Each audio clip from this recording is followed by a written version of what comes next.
আল্লাহ রাসূল সাল্লাল্লাহু আলাইহি ওয়াসাল্লাম যখন মক্কাতে দাওয়াত দিচ্ছিলেন, মক্কার কুরাইশরা নানাভাবে বিষ্ণু ঈসা ইসলামকে কষ্ট দিচ্ছিল, নানাভাবে ট্যাগিং করছিল, মিথ্যা অপবাদ দিচ্ছিল। কখনো কখনো তারা বিশ্বনবীকে বলছিল মিথ্যাবাদী, কাযযাব। কখনো বলছিল যে তুমি হচ্ছে জাদুকর, সাহের। কখনো বলেছে শায়ের, মুহাম্মদ তুমি কবি।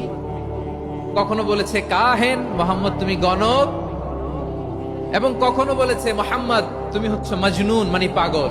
আওয়াজ করে সবাই পড়ুন নাউযু বিল্লাহি মিন যালিক। তাহলে বিশ্বনবীকে মৌলিকভাবে এই 5টি অপবাদ দিয়েছে। আমার কলেজা টুকরা সিলেটের ভাইরা, বিশ্বনবীর ব্যাপারে মিথ্যা অপবাদ মৌলিকভাবে দিয়েছে কয়টি? 5টি। বলেছে তুমি মিথ্যাবাদী, বলেছে তুমি গণক, তুমি কবি, তুমি পাগল, তুমি জাদুকর। বিশ্বনবীকে যে এই 5টি অপবাদ দেয়া হলো, আল্লাহ তাআলা এটা সহ্য করেননি। এই